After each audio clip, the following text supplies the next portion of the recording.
Paranormal Karen, she's so spooky. Paranormal Karen, funny too. Paranormal Karen, she's so spooky. Oh, and did I mention she's funny too? Yeah, cha-cha-cha. Hey, everybody. Welcome to Paranormal Karen. I'm so excited. This is, I believe we are in, it's either the last week of November or the first week of December. And as I'm telling you guys all as we go along, I will be doing bonus episodes that have to do with what's going on in the country. So these are just regular episodes I'm taping in October. Number one. Number two, I believe my CD Psychic Stand-Up, the Valentine's edition, is out already. You can email me for details or probably have an ad in this podcast that I don't know about because I'm not in the future yet. There is this wonderful group that I am in on Marco Polo, and Jessa Reed has the Imagination Project, which I think we have so much overlap of fans, and I was put in this Marco Polo with 8 of the most fantastic, wonderful healers, people, now friends that I didn't know. You heard Amy Spicer before. I'm having her back on, and I asked all of them to come on. So there's going to be a lot of awesome healing stuff. A couple of men are in the mix. One demonic show, but this is just wonderful. I'm so happy. I have been chatting back and forth with my new friend Minue, and her last name is Ecafiwik. I got it right? You got it right. If you can throw off a Rontowski with a Ecafiwik, you win. If we got married, it would be like Ecafiwik Rontowski, and then we make people say it 3 times fast, and then they would win something. Right. It would be like Beetlejuice. Just say Ecafiwik Rontowski. Okay, I'm going to stop now. I can't even do it. So great to meet you, my dear. And I've had so much fun Marco Poloing with you. Tell my friends, and we have she does readings. We're going to have that in, I think, the next 8 weeks. Everyone should just get a reading from all these people that I'm bringing to you. So tell me, darling, where did the healing, the paranormal, the metaphysical, where did it all begin for you? I think it all began in the womb, not to go like super, super far back, because I'm going to be 38 in about 2 weeks. So it's been a while. You don't look it, but you know what? I'm all for this. You were born with it. I get it. Yeah. So I was born in a family that was sort of religious, but mostly spiritual. So I think I kind of lucked out there. I didn't really luck out with much else when it came to my family. It was a very, very controlling and very abusive household. I don't want to trigger any of your listeners, so I won't get into detail, but it was really rough. Mm-hmm. And, but I think it was like part of what shaped my, desire to like participate as a healer in this particular incarnation. So like, I remember just being completely obsessed with fae and mermaids and angels. And just like, I remember I was reading palms when I was like 15 and having visions. Like, I think I probably started channeling when I was like in like middle school, but didn't really know what I was doing. Now, did the other kids get a little freaked out? Oh, yeah. I actually turned my channel off as much as I could when I was about 15 or 16. I was reading a girl's palm that was in a musical theater production I was doing. And her hand changed from like her hand, she was like, my age, into a man's hand that was like covered in dirt. And it looked very like worn. And I just, without thinking, was like, oh, do you have any family members that like were in the Holocaust? And she ripped her hand away from me and just ran out of the room crying, because she did, in fact, have an uncle that escaped Auschwitz somehow. And I guess that was who I was pulling in through her. And that experience, like around that time, I was having friends who were like traveling to me through astral projection. I was having memories of like past lives in Egypt. Like it was all hitting really, really hard around that time. But that particular event just freaked me out. And I kind of closed it off for a while until I went to college and started experimenting with like psychedelics and plant medicines. Wow. Now, going back to when you, and this may be a weird or loaded question, but like I'm working my way, I'm choosing my words. I'm saying I'm a medium now. I'm not saying I'm working. I'm saying I'm a medium because I want that skill to come in. So when you visually saw her hand, right? Like it was a 3D thing, or was it a in your mind thing? It was 3D. Wow. It like her hand like changed. Like it was a split second, but I was holding a man's hand that was covered in dirt. Wow. It was very visceral. It's interesting too that you related that. So there must have been some like clairaudience or clairsentience that, because I was thinking, oh, he dug, ditches or something, and you took it right to Auschwitz. That's amazing. Yeah, I think we all kind of get a lot of the clairs. Like I call them the clairs, like they're the cool girls in school. Because like I do in my own work, I get a lot of like I do body channeling too. So when I'm doing readings, I will feel things going on in my own body that are sometimes resonant with what either is happening in their body or in their energy field. I practiced massage therapy for about 12 years too. So I know that kind of I think tuned into that with that work. Like I would, even when I was like 5, my mom would make me rub her neck and her thumb, which she had like arthritis in it. And I would just feel in my body what I was pulling out of her. I think massage therapists become, if they're not, they could become unbelievable empaths. Absolutely. That connection to people and digging in and stuff like that. I think that's that would make sense. That's what you would do. So you're receiving information from all the clairs. Yeah, definitely. I think it depends on what guide I'm talking to. And I'm kind of only now like really starting to separate like who I'm addressing when I'm speaking to them. Like some of them are extremely visual. Sometimes they'll poke like certain, like there was one reading I did yesterday where like a family member that had passed away came in and like tickled me because I guess they used to tickle this person. So it's kind of all over the place. Wow. I have a friend that's very, on her website lists all the, I'm this. I feel like we're a mix and we're using different ones at different times. So it doesn't really, I never specify. Like people will say, oh, you read tarot, but are you psychic? And I'm like, I think it's all the same. Yeah, I would agree with you. And it comes at like whatever is needed, I feel like is what comes in at the time. Yeah, exactly. So, and I have to get back to this because I have a love of Egypt, but who doesn't in this? You know what I mean? Like the pyramids and everything. How did you see yourself in your past life in Egypt?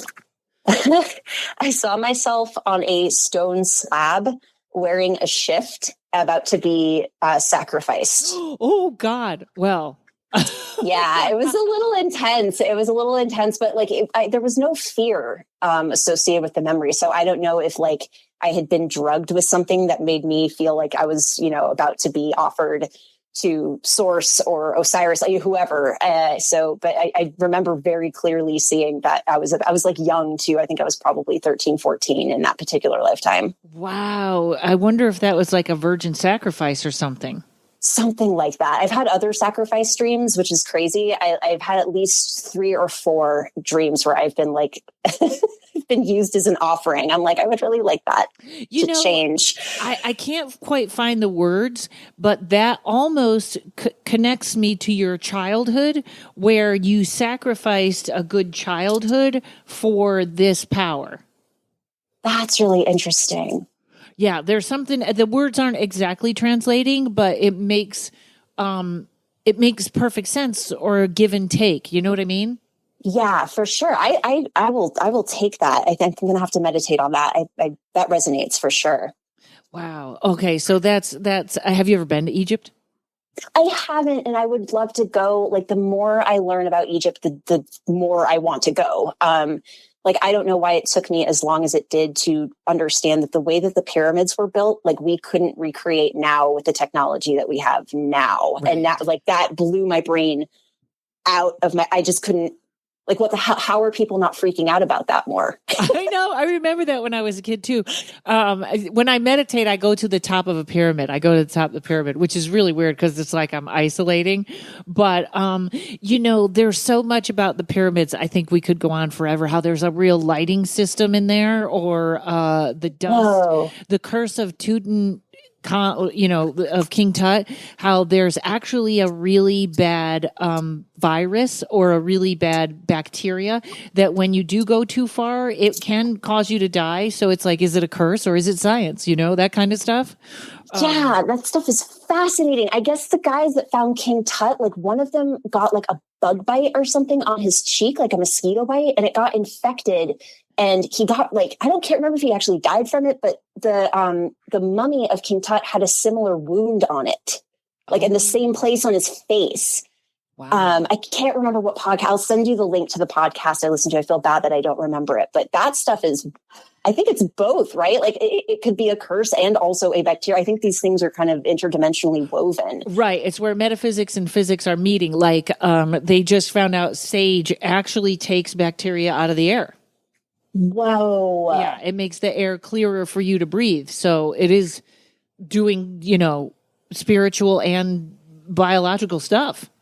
Oh, that's so cool. I know. Don't you love it when that comes together? I do. I really do. Okay. It's so validating. Yes. So you're 15, you have all this going on, and you have to know that I'm chomping at the bit to get to fairies and all the stuff and mermaids and stuff like that. Because literally people that listen to this podcast all the time are hearing me go from, I'm no fairies to what's that about? And now am I a fairy? So we'll get to that. So you shut it off and then you get to college and you start doing psychedelics. And did it come back as strong? Like, I know my family was not deniers. They weren't about this stuff, but they weren't like a rigid Catholic, or they weren't a rigid where, like I was looking into other religions, and I'm very curious about Islam. They say no psychics. Nope. Even though Muhammad was a prophet. They say you're communicating with your jinn, and we don't have that. But you didn't have that. They weren't judgmental of it. So I always feel like when you're a kid and that energy is so strong, does it come back? Did it come back just as strong when you were in college? It did. It never goes away. So my parents didn't put a clamp on it really. Like, my mom thought she was a witch, had like massively deep connections to, Ireland and the Fae there. But yeah, so I was lucky in that sense. But yeah, it came back so strong. Like, I was reading somebody's natal chart when I was 18 and didn't realize, because I didn't know a whole lot about like the aspects, and I knew a little bit about the houses, but I started pulling information out of a friend of mine about his dead mom. And again, this was before I kind of knew to think, before I just start immediately channeling incredibly traumatic shit. And he just, this guy was an atheist, and he also ran out of the room and didn't talk to me for a couple days. Did he stay an atheist after that? I believe so, but it definitely shook him up. Atheists, and we probably have some atheists that are listening, so please feel free to email me and I'll read your side. But I always kind of feel like sometimes atheists are just people that are mad at God.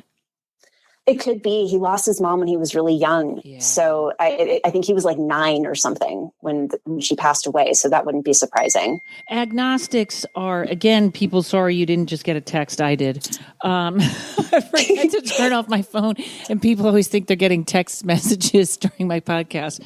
That was me. Where was I? Okay, so yes, and I please, atheists, don't let me offend you. Send me your side of it, because I think agnostic I can understand. I don't really. My dad was an agnostic. Show me and I'll believe you. That's what I feel is safe. Mm-hmm. Mm-hmm. Okay, so your mom thought she was a witch. That's a great non-denial. It's a great non-denial. She's a bad witch, though. Oh. Like a really bad. Like, I think the reason that I know I've mentioned this to kind of like the Marco Polo group briefly, that dark spirits freak me out so much is because my mom just like is shrouded in one, or might even be one. she put curses on me and stuff. Like, she was just a really malicious. She used her magic for like bad shit. Wow. So I think I had a really sort of unengaged idea or unengaged connection with my own channel. Like, she was jealous of my own abilities too. She was a narcissist. So like anything I did that she felt outshone her, she would try to rip away or punish me for. That's what I was going to ask, because I can't imagine a mother cursing a daughter unless it was out of jealousy. I can tell you a curse story because it fucked me up for a while. If you're interested. I am interested if you're going to be okay with it. Yeah, it's funny to me now. It wasn't then, but I was like 16. This is about when all that crazy shit was happening with like, reading people's palms and stuff. I was always a very good girl, right? Like, I was always home on time. I wasn't allowed to drive until I was 18. Like, I was under very strict rule in this house. It was like a cult. But I happened to be late one night from a school dance. And this is before cell phones, so I couldn't call her. And I think I was like maybe an hour and a half late. And when I got home, she was standing in the living room with her arms crossed, shooting daggers. Like, she was so mad that she was pale. She looked like a fucking corpse. And she was like, I don't think of you as my daughter. I put a curse on you and your spirituality. I hope that whenever you seek light, you find darkness. Whoa. This is for being like an hour late from a school dance. She like tried to take my entire connection to source away from me. That's how malicious this woman is. Wow. I haven't spoken to her in years, but I imagine she probably still is. I'd imagine too that source might also be like, who do you think you are? Yeah. I know that God is all loving, but I do believe sometimes God is kind of like, no, oh no, I got this one. Yeah. She also thought that I was her mother reincarnated. Like, her mom passed away when she was 18 and she never got over it. My mother, for, as awful as she was to me, was a very deeply traumatized person and never addressed it. I don't think she ever had an outlet to address it. But because she thought I was the reincarnation of her mom, she placed the burden of that on me at all times. So I was not only her daughter, but I was supposed to be her mom too.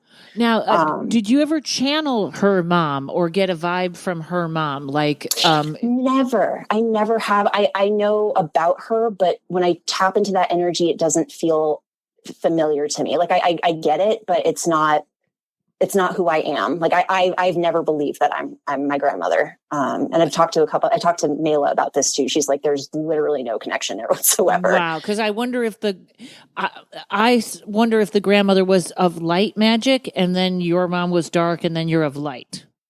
I wonder. It's hard because like I haven't spoken to my parents in like going on 7 years now. So which is like a blessing and a curse, right? Because right. I think cutting narcissists out of your life can be very healthy. It was one of the best decisions I ever made for myself. And at the same time, there's all this information about my heritage and my ancestors that I might never get the answers to. Right. But you'll obviously, you'll get what you need because, that's beyond terrifying. Your mother is beyond terrifying. Oh, she's a piece of work. And to understand that a little kid is in that, it's probably no wonder that you saw or experienced all these things, which I always feel like there was an article in Psychology Today about why people like astrology or magic, and it was because whoever is being oppressed, that is where they find their power. Females are more intuitive and stuff because they couldn't find their power through physical, like we can't overpower men, but we found our power this way. And I bet all those things were probably so available to you because Source was like, yeah, we got to help her out. Yeah, I think that's true. And I think that's true of a lot of people I've met in the spiritual community as well, which is not to say that like, it's hard for me to say I'm grateful for the abuse I went through because it did help me become the kind of spiritual practitioner that I'm proud to say that I am now. But you get it. You get it. But I get it. Yeah. 100%. Is this where you know what? Let me take a break and we'll be right back. We're going to pick up with ancestral karma. Okay. Hey, everybody, let me tell you about my friend Elaine Hathaway. She's not just an incredible tarot reader. I know because I had a reading. She also does curse breaking, healing and prosperity magic, and the removal of dark entities. I had a client that was constantly being bothered by a dark entity. I sent her to Elaine, and man, she cleared that situation up right away. It was so impressive. She does so many things. Please check out her website at therisingmoon.com. There you can click on her YouTube channel and take a look at her because you're going to feel like curse breaking and the removal of dark entities. This is a little old woman sitting in the corner of the room with a hood and a cape. No, she is the loveliest person. She does so many things other than tarot. Please check out her website at therisingmoon.com. You can also hear her October 23rd on this show at therisingmoon.com. All your paranormal and metaphysical needs will be met there. So do you think you were, when we talk about ancestral karma, do you think you were the balance for your mom in your family? I don't think it was just for my mom. I think it was for the whole family. I think it was for the whole family and my sister too. Like I don't want to engage her too much in this conversation because she's extremely powerful as a spiritual person.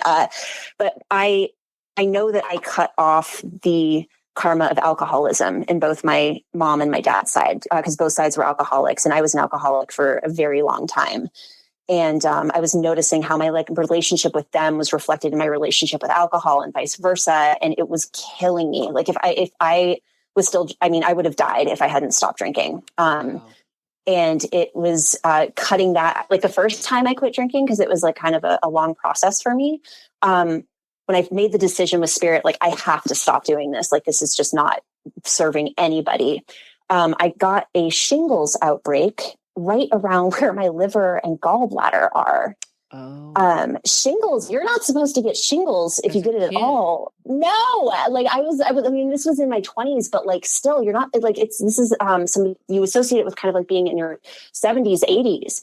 And the pain from it, I cannot begin to tell you. I was on the ground screaming for like hours at a time. It felt like somebody was taking a shovel and just kicking it into that part of my body over and over and over again. Wow. Because there was so much, like alcohol traps anger. And there was so much rage that I had been storing away that was being released all at once because I just stopped. I didn't really, go to detox or anything. I just quit doing it. And I still have nerve damage from that experience like a decade later. It was really rough. Wow. When you say alcohol tracks anger?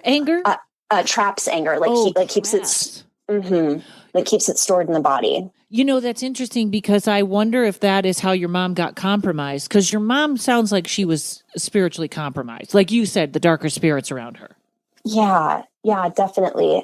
She and my dad are also both fire signs. I'm a Scorpio, and my dad's a Leo, and my mom is an Aries. So I was like a little water baby in a house full of alcoholic, enraged fire people. Wow. Yeah. Wow. So I was not only like storing my own anger, which I wasn't allowed to feel because I wasn't allowed to express emotion in my household. I was channeling all of theirs too, which was being fueled by their own alcoholism. It was just so, and I'm still processing a lot of that anger. It still comes up from time to time in surges where like, I won't even know what the hell the trigger was. And it's such a hard emotion to process. Yeah. I had that the other day and it was just out of nowhere. And I was like, I thought I was over this and I got furious about something, but you know what? There's part of that I think is just a human being. Like, I think we have to float all the emotions. Do you know what I mean? For sure. Wow. Definitely. Okay. So you quit drinking. There's psychedelics. Pick me up from there. I think my first real kind of awakening, because I've had a couple, I think we all kind of go through stages of it, right? Yeah. It was when I was about 17 and I experienced psilocybin mushrooms for the first time and MDMA for the first time. And suddenly I understood that like, I didn't have to make my life about hating myself. I could actually like love myself, and I could like really find a heart connection with the earth and with other people that I didn't actually know existed. All these doors opened for me. with respect to like what I wanted to learn about. Like metaphysics became like a top priority for me to digest and disseminate. I read every book I could get my hands on about psychedelics and time wave zero and Robert Anton Wilson and, like all of them, and got into Buddhism. I got into yoga. I just dove into it. Just felt like home to me. And then from there, graduated college only to discover that like I didn't want to do anything with my degree and went to school to be a massage therapist instead, which was a wonderful choice. What was your degree in? Comparative literature. Oh, so French and English literature really all it would have led me to was grad school, which I had no interest in doing whatsoever. I thought that I was so disillusioned about Western education at that point that I had no interest in it. Yeah, I'm over. I mean, I think it's horrible that we asked someone at the age of 15 or 16 what they want to do with the rest of their life. It's ridiculous.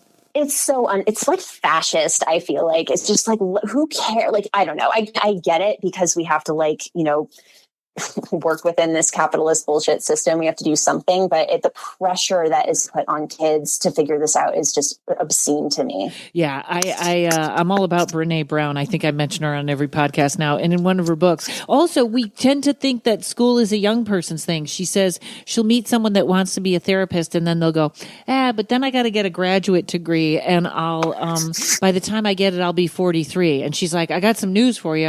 You're going to be 43 anyways.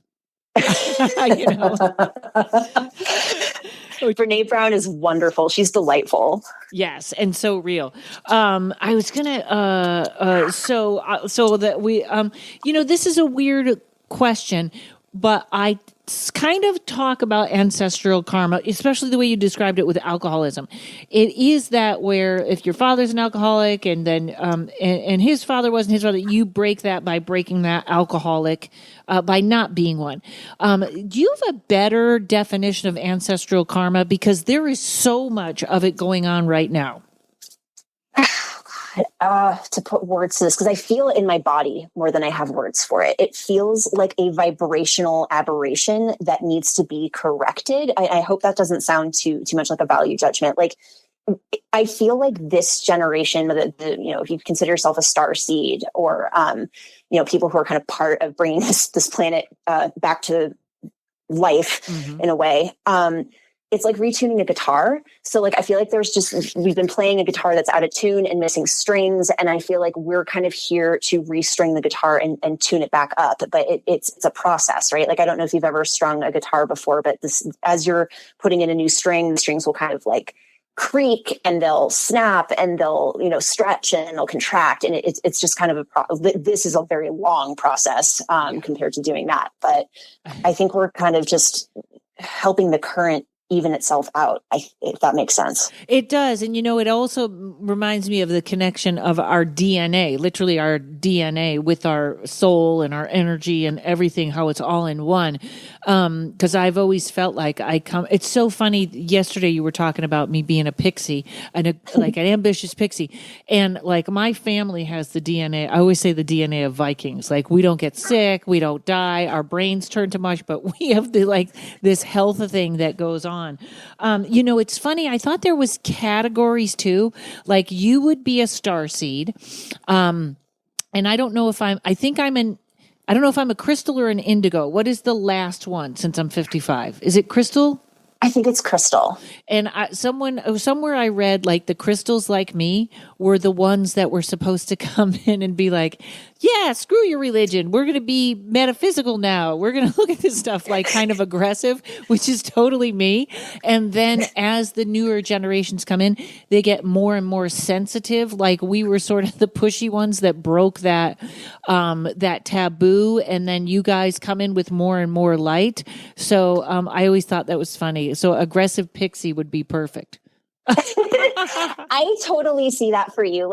So I could be wrong about more traditional understandings of pixies, but the way I understand them is that they're very industrious. Like they have a fucking job to do and they are stoked about that job. They can't wait to get to work. Like they take a lot of just like their jobs are sacred and that's why they're so excited to do them. Now, since we went this way too, so do you think, because I asked my friend Tom this yesterday, and he said that Jinn and Fae actually do have, the legend is that they do have the ability to mate with humans. So when you say that, is it a part of my soul, my energy, my DNA? Like, because I figure I buy into the whole thing that aliens built us or put us together, or you know what I mean? Yeah, I'm getting a little bit of both. I think your energy, like I feel like you have inhabited Fae realms before in the past. I know I mentioned Avalon to you, and I would love to do a reading with you to get deeper into this. Oh yeah. But I feel like our souls probably inhabit like 3D avatars, 3D bodies that probably have code that allow us to kind of integrate with that body to a certain degree, if that makes any sense. That makes perfect sense. Code, yes.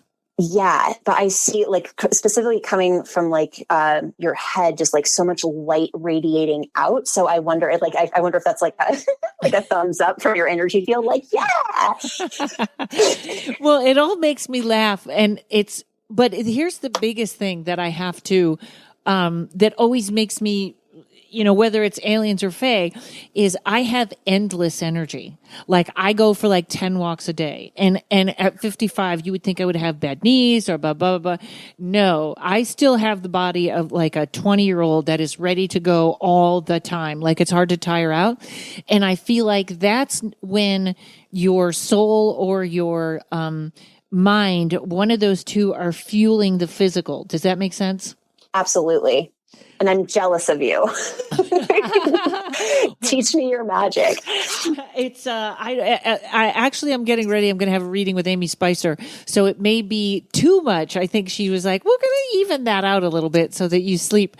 But that makes me. I always feel when it comes to that, I feel a little like I'm not a human. Mm-hmm. Yeah, I think okay. So I'm learning more and more too about, you were mentioning ancestry. I don't know if you know the work of Graham Hancock or not. I know some of it. I listened to it on YouTube, but give us a recap. I find him to be one of the most fascinating people to listen to, maybe ever. He has been studying for decades to see whether or not there was an ancient civilization before what is quoted as being actual human history. Oh, the Anunnaki? Anunnaki, Atlantis, but like it goes further back than that. Like they found a bracelet in a cave. I think it's the Denisovan cave that's like close to 40 or 70,000 years old. Wow. And this bracelet has a drill, like a hole in it that I guess they put like a piece of leather through to hang it off their wrist. And in order to make this particular kind of hole, you need a stationary high-speed drill. So a stationary high-speed drill 70,000 years ago, before any of that was supposed to exist at all. And I'm so sorry. I think that's what I was listening to him say, that we think that the prior civilizations aren't as smart or as are barbaric when they may have been as smart or smarter than us. Correct. Way smarter. I think it was around the time that Atlantis was recorded to have sank was when the planet was hit by either a comet or an asteroid. I think it's called the Younger Dryas. And there was a giant flood explosion. I mean, it wiped everything out. So when I think about human ancestry, it goes back so much further than just like, the past like 2,000 to 6,000 years. It goes deeper than that. So when I think about, who are humans then? Because I think we have a very westernized idea of who we are as people and what it means to be human.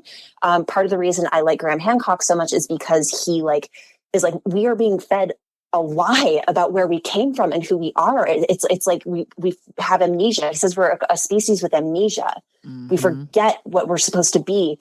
And according to his study and other research that I've read, the people of this planet that are linked to those older civilizations have a very intimate connection with the planet and source and spirit, which is our heritage.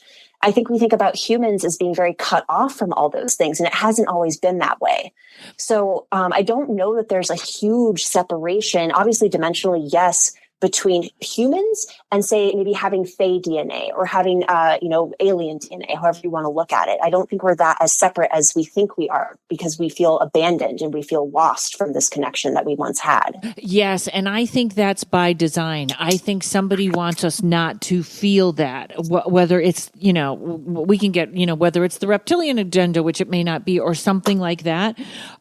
There's there's so many interesting topics right there. See, I knew that I was going to talk to you forever.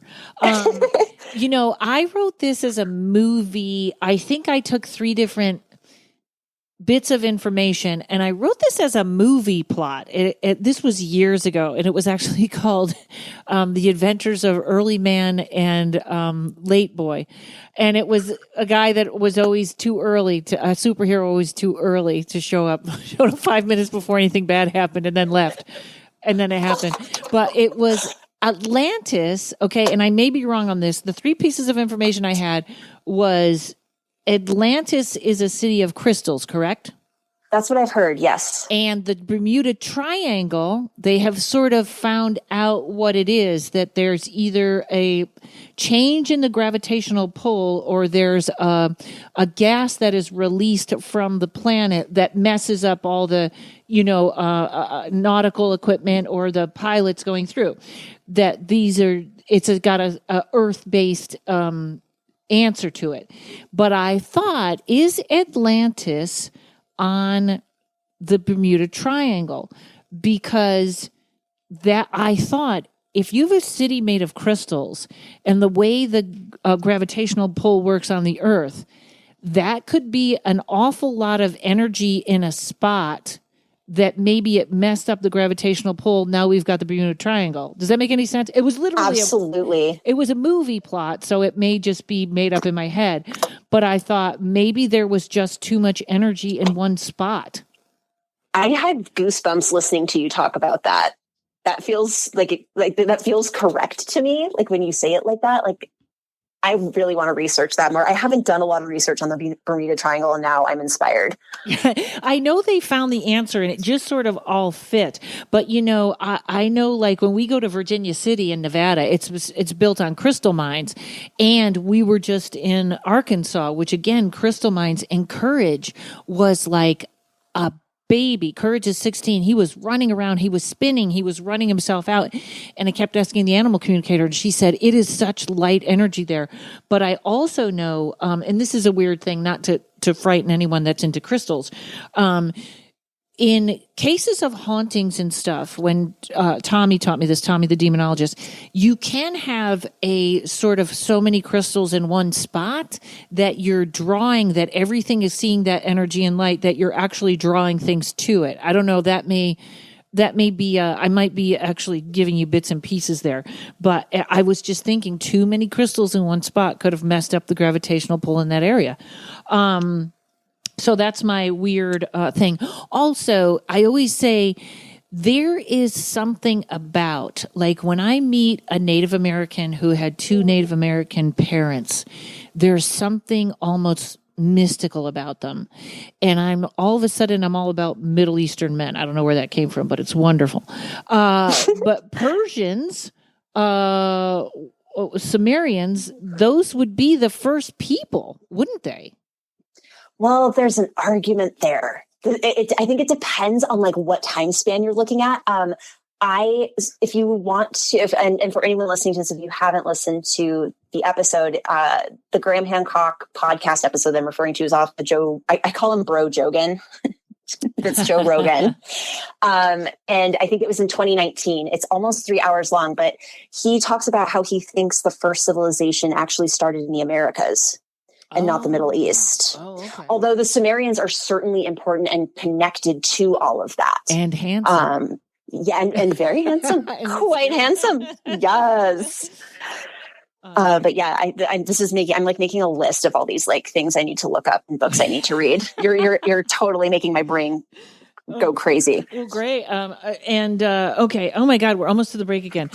Yeah, it's weird that, but when I feel like when you meet somebody, and this is not good or bad, I always feel like I have to say, I'm not promoting Hitler's dream of a one race, but when people are sort of like everybody brings something to the table, but sometimes I feel like when someone is really from their roots, like all Irish, all, really 100%, it's a very interesting energy.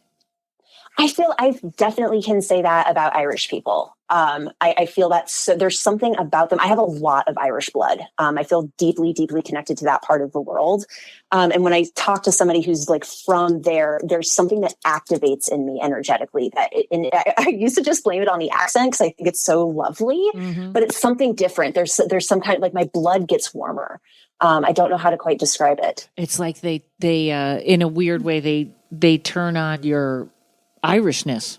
I think so. Yeah, it feels like code activation or something, if that makes any sense. I don't know if that word is. I love that phrase. That could be my phrase forever now. Code activation. Yeah, and it's not that. And I, like I said, I don't mean that in a weird way. Like I just know sometimes when you go to Ireland and they're all Irish, it's like, oh my God, this is a whole different vibration, and people can feel that in bits and pieces too. I feel like also people get a unmatched, people can fall in love with Ireland like nowhere else I've ever heard. I've heard that too. There's so much love, and I haven't been there, so I wish I could speak from like actual experience, but even thinking about Ireland, my heart feels like it gets bigger. Yeah. You know what else? Obviously, that's the start of Celtic and witchcraft, right? Yeah. Well, the Celts, the Druids. Yep. I know that's a stereotype that they drink a lot there because I know in England they drink a lot too. But that would be interesting because some of the greatest fae and spirit stories obviously are from Ireland, but it would also make sense if a whole bunch of people were trying to numb that out. Like, let's not look at that. Yeah, for sure. And, it gets very cold. Also, Ireland has been such a land of conquest for so long. Yeah. Between like Viking invasions, Iberian invasions, like it's seen a lot of bloodshed from, and maybe a historian will probably be like, what is she talking about? But like, it feels like it's been under stress. It's stress, a lot of stress for sure. Yeah. Yeah. Oh my God. Okay. Let's take a break and we'll be right back. Then let's talk about fae and stuff and all the stuff you see in your readings. Okay. We'll be right back, folks.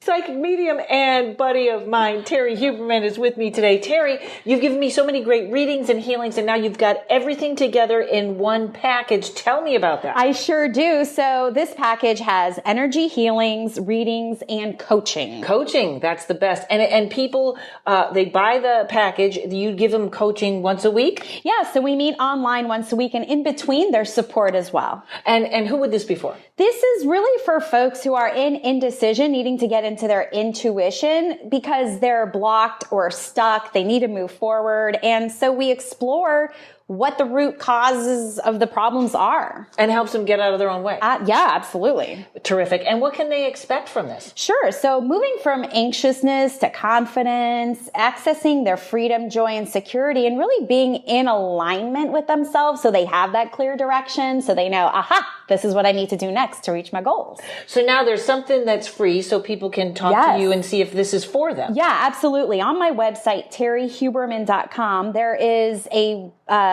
page where you can click, and it's the intuitive coaching package. And there is a button there that says schedule a free call. So you go ahead, schedule it. We'll get on a call and you can learn more about this program, and we'll see if this is a good fit for you or not. See if there's chemistry. Yeah. Beautiful. It's an odd date. TerryHuberman.com, TerrieHuberman. I highly recommend it, folks. All right, darling. So tell me, because I haven't had a reading from you yet, but of course I cannot wait for one. Tell me how you do your readings. What do they encompass? I guess Jess always says I'm a 3D reader. I'm good at reading the 3D. Tell me how you do your readings. So my readings are awesome if you want to connect to like your higher self or your guides.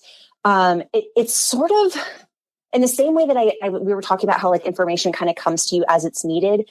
I feel like people get what they need out of a reading. A lot of times it's like, what am I doing? Or, where am I with this relationship? I'm not as good with the 3D as I am with, kind of shining a light of compassion on everything going on in the person's energy field and in their life, sometimes their past life.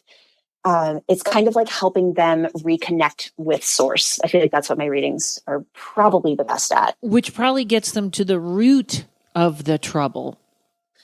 Yeah, it's often like, so say somebody has like a specific question about a job or a relationship, they'll talk about that. Like the cards, I use tarot and oracle cards for the most part. They'll talk about that, but it's often like, if you think about a spider web and a fly flying into it, it's pulling webs from, or strings from that web all over the place. So there's usually some kind of overarching message or theme that the person is sort of working through that's affecting a lot of different parts of their lives. That makes perfect sense, because it's like when something shifts where, for lack of a better term, where all of a sudden you're meeting the same guy over and over and over, or the same girl, or the friends are repeating, your friends repeat a pattern that doesn't work for you. Right, exactly. Or like, the same stuff just keeps happening. And we get into, my readings do tend to be a little emotional. I feel like I should start to warn more people about that. Like crying will happen often because we get into the heart of what's causing pain a lot of times in patterns that we have, or in situations. I will do some inner child work with people with their consent. On a more fun note, like if we don't just get into like the heavy shit, I do also have like a specific reading where I'll help people sort of discover who their guides are and teach them how to find ways to communicate with them in a deeper way. So that's a little bit less. So like I have my super emotional readings where we're coming back to who we really are in source, and then we have the more fun, like let's choose your own adventure and figure out who these folks are that are on your team. That is first of all, and I feel like we're in this spot now. We're in this, let's get into the crap, dig it up and get it out. That's where I feel like we are as humans right now. And I can see the ones that aren't doing it or are still in denial. Like I have to, like, I think I've said this before on the podcast, but a friend of mine was telling me about her therapist, and she wasn't even 2 minutes in. And I was like, I have to go to that therapist. And like, this is the best thing that ever happened to me. And it's in the right space and time. Cause it's like, let's get the garbage out. And that's where I am right now. And I've never been like, paid so much. It's not expensive, but I've never been like, I'll go twice a week. If you have twice a week, like I want to dig in and get it out. So that emotional stuff is perfect right now. If people want to change their patterns. Yes, 100%. So I have lots of years of therapy under my belt. I did a lot of dialectical behavioral therapy, which is essentially like group therapy, in which you start identifying patterns of thinking, often patterns that are not healthy for you. And then you look at them through the lens of compassion, and you look at them through the lens of mindfulness. So you sort of just start to identify these things that are working and aren't working, but you come at it with a very soft gaze and a very like open heart. So that kind of experience informs a lot of the readings that I do, because we're going to come and look at what's going on through the lens of love and compassion, because source is compassion. This is at least the channel that I work through is coming from that place. Wow. So it's I feel like if you're gonna get into the garbage and start digging it out, like it's a completely different experience. At least for me, it has been, because I've done both, to excavate that stuff with anger and guilt, and versus like, oh my God, this makes sense. Let's just do this. We're doing this because we love who we are. We're doing this because we love this life and we want to feel better. Just different energy. I actually have to disagree, though, that you your 3D readings are really good because I believe the way we started talking off from the group was about future timelines for the country. And I felt like you were like, hey, Karen, this is what I got going on. I did a readout for this and you nailed it. And so that I know that's part of what you do, but I want people to know that you really got that. That's happening at the same time. That was so intense. So the global stuff, like the picking up on timeline stuff is, it's not new to me. It's stuff I've been able, okay, so 4 years ago, I asked my guides, because I was in the depths of some depressive cycle and I just wanted to be tortured. I was like, can you please tell me what the big bad of my generation, of my lifetime is going to be? Thinking, my parents, it was like Vietnam, or like, is it going to be a war? And I was expecting them to say climate change. And they said plague. And I said, what? And they said, did we stutter? And I said, okay. And I kind of just forgot about it until December, when I went on Twitter and started reading about what was going on with the virus. And then my heart just sank. And I was like, oh my God, like this is it. And I started calling everybody I could think of with as calm of a voice as I could manage. And I was like, yo, y'all are going to want to start buying some food and toilet paper. I specifically said toilet paper. I don't know how that hit. And most people thought I was absolutely insane. They thought I was either crazy or that it wouldn't come to the US or that it was just the flu. And it wasn't until all the toilet paper was sold out and bidets were starting to sell out. And I was on top of that shit too. I was like, everybody's going to need to get bidets because those are going to be the next ones to go. So it is something that I do tap into, but the messages can be so heavy. That's why I messaged you. I needed validation that I wasn't just completely, because it was so heavy, and like, not to scare your listeners, but it was some heavy shit that you and I were picking up on. Yeah. And we're in October. And so I'm treading very carefully here. As I told you all, I'll put up bonus episodes if I think something's happening, but literally what you called me about, I saw, in fact, yesterday, I didn't even tell you this. I saw it. I'll tell you after the podcast, but I saw it clearly and I was like, yep, there it is. She nailed it. Today is October and I'm doing my, what I'll call psychic post about November because people get too freaked out, but I didn't have, you nailed it, plague and everything. I just had life is about to change like it did in 9/11. And I put it up and so many people like were so negative about it. And then later I was like, one of my friends that's actually an atheist reposted it and he goes, wow, Karen got it. And they just started jumping on me. It was weird, but I always put it out there, but I'm going to be the first to say what you were talking about. I have already seen and it was spot on. And I hope, because we should be, like I said, end of November or December here, I'd love to be wrong, but I think we're in it. I think the changes are just insane right now.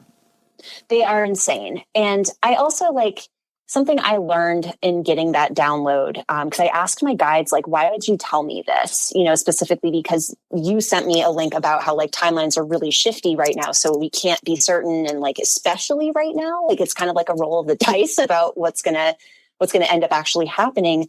And they were like, well, we said that so you would warn people.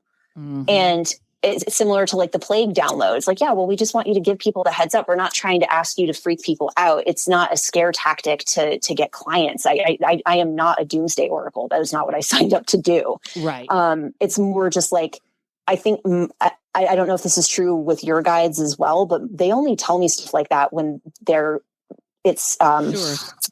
Productive, I guess is the right word. Yes. And it's a tough one to present to people because if they are already fear-based in their living, it's like another notch on that. And I try to say, we're going to a better place. It's like having a baby. The birth is terrible, but then you got a baby. Well, for some people that would be good. Not quite for me. Me either. But this guy's going to have a baby. You'll take care of it. But it's just I think for a while too, we were on a timeline where we could have all chosen love. And I'm not even that good because I get mad about politics. But and I know it's not even about politics, but we're the United States. We chose the violent route. Yep. But it's, it's the other side that is going to bring what we need. That's the hope, right? And I do think so. I actually drew a couple cards about it 2 days ago, and the energy shifted a little bit. Felt better. So it felt better. It was still intense, but it felt like release. It felt like all this pent up pressure cooker energy that we've been dealing with for the past 4 years had a place to go for the first time in 4 years. And that's good. Like that ultimately is better than just like, the more that builds up, the more explosive it actually gets. So to have a way to release that energy, that felt very like in my body, it felt like, oh, thank God. Yeah. I don't know what that will look like in the 3D. I don't imagine it will be nearly as pleasant to observe, but to feel was like kind of a relief. So I think that this is, they're showing me, my guides this is gross, but they're showing me like a zit that is just like building up and building up and building up. And it's gross and it hurts, but we got to get it out. We got to get it all out. And we're still dredging up all the gross stuff right now. This country, speaking solely for the United States, we have a lot of healing to do. Yeah. We have a lot, especially as speaking as a white person, a lot to fucking make up for, a lot to answer for, a lot to atone for, a lot to, we have a lot of work to do. Yeah. This is terrible and it's political, but they were talking to some guy why he was voting for Trump, and he said the economy. And I was like, really? Of all the stuff that you've seen unfold, and that's a guy with money. That's why he's worried about economy, because he's got some. It's not a poor person that is, obsessed with the economy. And I thought, that ranks above racism. All right, good for you. Go. Yeah. That's when I get mad. Good for you, buddy. So 45 is interesting because if you look at his chart, he's doing exactly what he set out here to do. This was his job, right? People call him a light worker, which I think is a joke. He's a shadow worker. I will give him that, right? Yeah. And he's a magnet because he's somehow able to to dredge the swamp. It's so weird how he said he was going to do that, right? But he's doing it without knowing it. Right. It's totally unconscious. And so people like the guy that you just mentioned that are just, I'm just concerned with my fucking money and not the oppression of millions of people in this country over a very long period of time. He pulls them up and into the light. So as gross as it is, again, speaking only as a white person, I don't think white America would have actually believed how toxic and poisoned this country actually was if he wasn't pulling this to the surface in the same way. And I don't know if that's just me trying to put a positive spin on a really, really vile situation, but it feels like there's a lesson if we let ourselves learn it. Yes. And also, and then I'll go non-political. It was like Obama woke up racism because all those people that were resentful that a black man had more than they did, but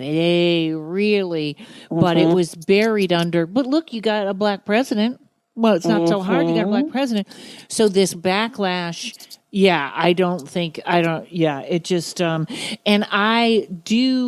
I'm still that crystal, which I know this sounds terrible, but we might be the angry ones that sort of busted that. Like I said, we busted it down. We were like, yeah, we're not doing religion. In the 60s, it started too. I think the crystals were which I always wish I had lived in that time. That would have been my favorite, to be at Woodstock and stuff. But I just, I lost my place. So tell me more about seeing or dealing with fairies or mermaids, whether it was little or now. Just tell me about it. I'm just fascinated because now that I think I could be part fairy, I want to jump on things. I think I can jump higher, which I don't even know where that came from, but maybe I can jump higher if I accept my fairy being. So I just remember like being enchanted, like, when you're a kid, you're super drawn to that stuff, right? Because it's not as like weird if you're in I used to dream that I could breathe underwater. Like I had so many breathing underwater dreams. Wow. And I would swim with a fin. So like I have embodied that before. I live in San Diego, as you know, and I'm in the water as often as I can possibly be. I just feel completely at home. I feel like I could dissolve into the ocean and just be home. Wow. So that always spoke to me. Like The Little Mermaid was always like my favorite. It's a super problematic movie when I know that I watch it, but I still fucking love it. And I would just like imagine being her and being like living in this incredible, like this vast, endless, expansive world.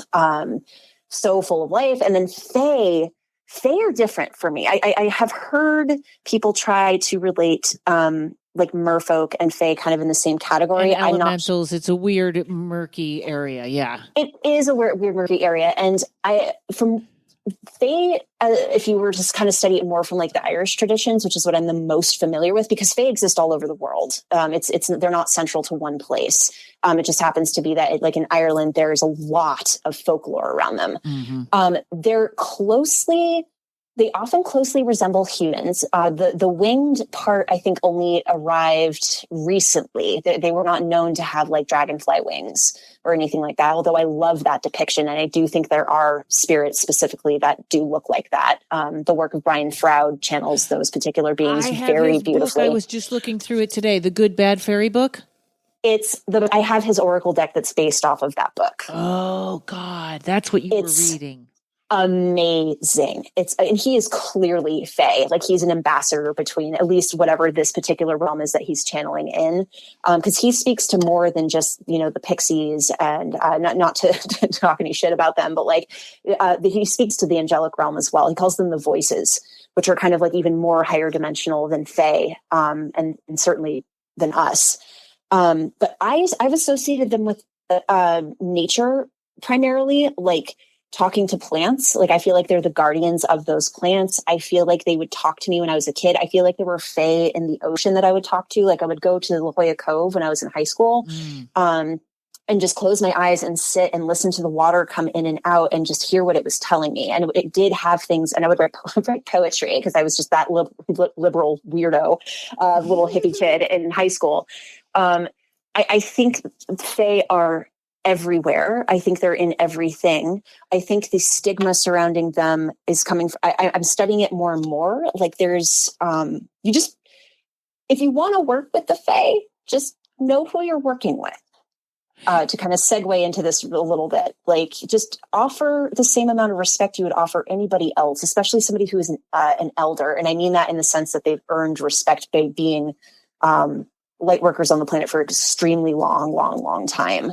And I think they want us to work with them, specifically the ones related to Gaia energy, like plants and all that, because they need our help with all this like 7D stuff that's coming up next year. We don't need to wait till next year to get on it, but I feel like, and that's the thing as when you make a fairy mad, that's the paranormal part. That's where Tommy's always like, hey, be careful with fae, because you're causing, so something you can't see will cause mischief.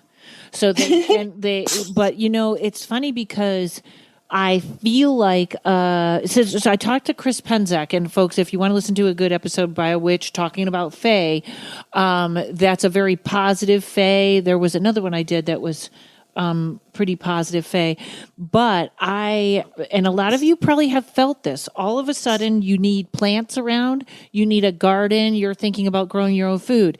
I think that's a fae influence. And I notice that I keep getting plants and I'm buying all these succulents. It's gotten very quiet in my apartment, as though, that's better now. Yeah. They're low. I mean, they're kind of like,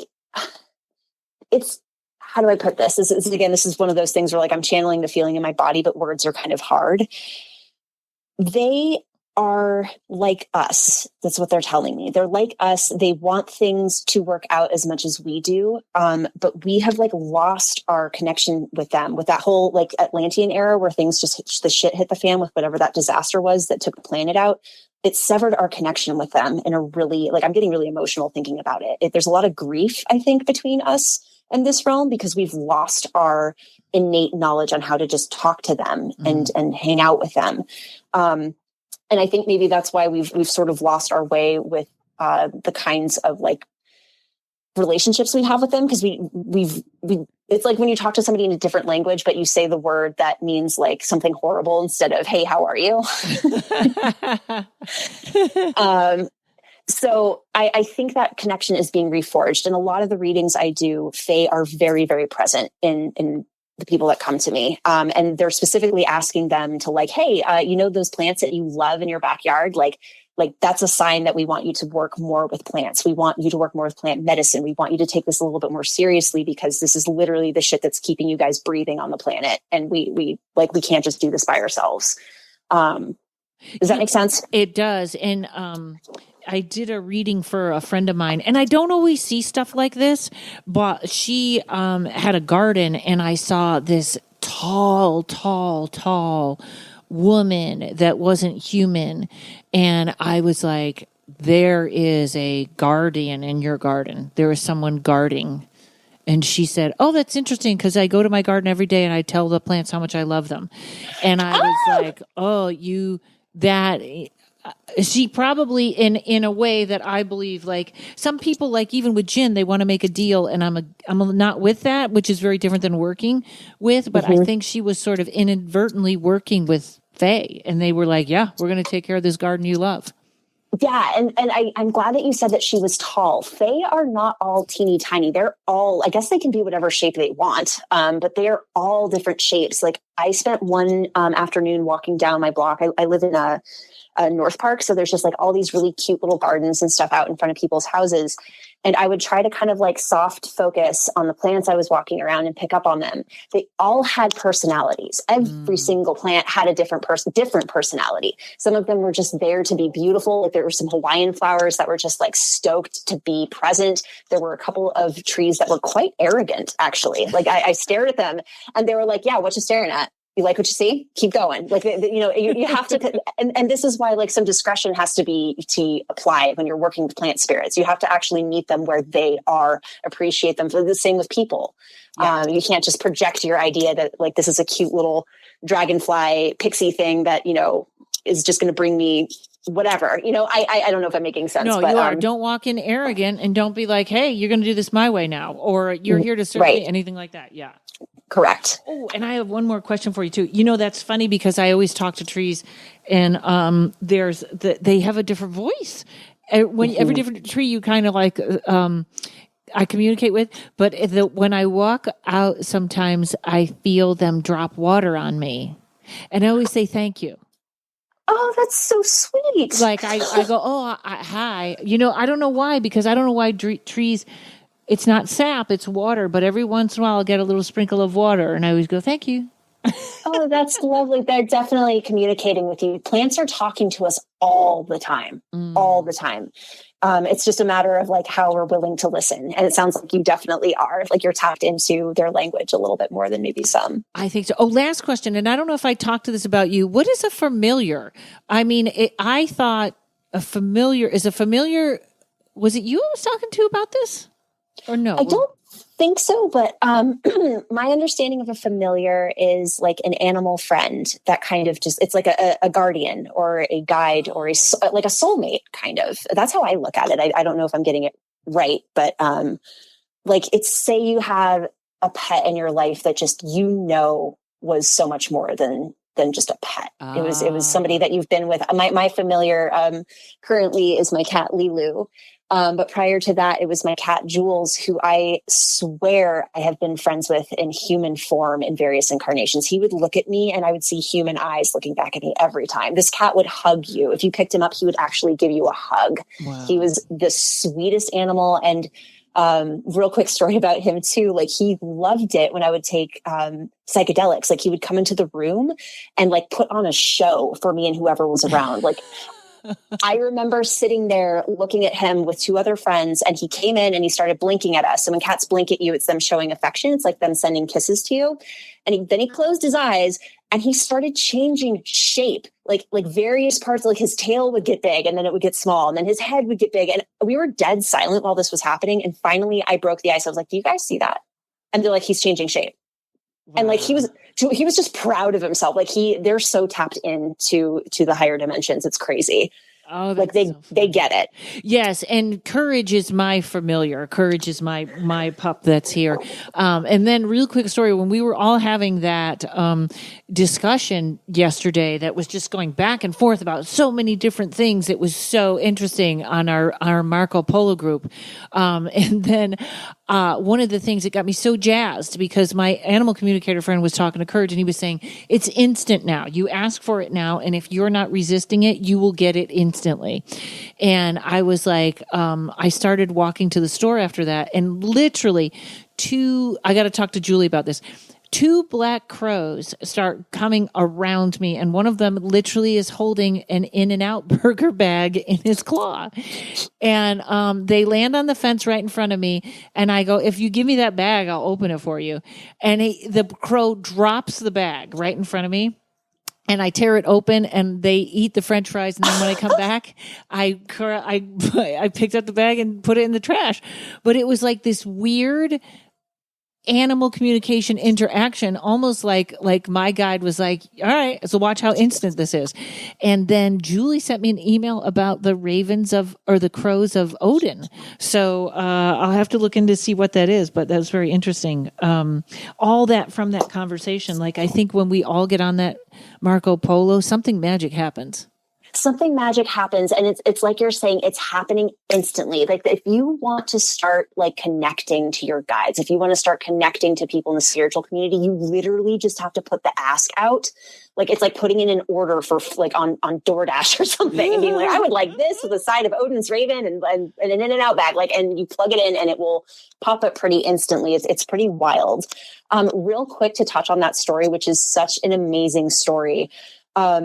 Those crows probably really loved you for that. Like crows and corvids are not corvids. Oh my gosh, corvids. That's the name of the family of birds they're in. They're really intelligent. They're really resourceful. They've been showing up like crazy in my readings. And I know you had mentioned something about Viking blood and Odin having like a direct relationship to that particular lineage. So that might be something fun for you to investigate too. Oh, wonderful. Nimue, I'm so glad that I got to talk to you. I feel so the same. You are absolutely a delight. I feel so blessed that we've been connected this year in this way. It's truly a privilege to be able to be on your podcast. Thank you so much for having me. I can't wait to come to San Diego, and I'll see you there sometime. And so now it's going to be in the show notes, but tell everyone where they can find you to get a reading. So if you guys go to my link tree, it's tr.ee/Femme Fatale Tarot, and Fae is spelled Fae. You can find me on the Soberish page through my name, Nimue, Nimue. Instagram. I have a Patreon that's super fun. Do a lot of live readings on there. So yeah, there's a lot of different places you can find me. Yay! All right, darling. Well, thank you so much for spending the afternoon with me. Thank you so much, Karen. I really appreciate it. Take care of yourself. Yeah. All right, everybody. Thanks to Mike at Uno Rising Media. Stay with us. There's so much more coming from this Ascension Group. I'm so happy. Get a reading from Nimue, and I'll see you next week.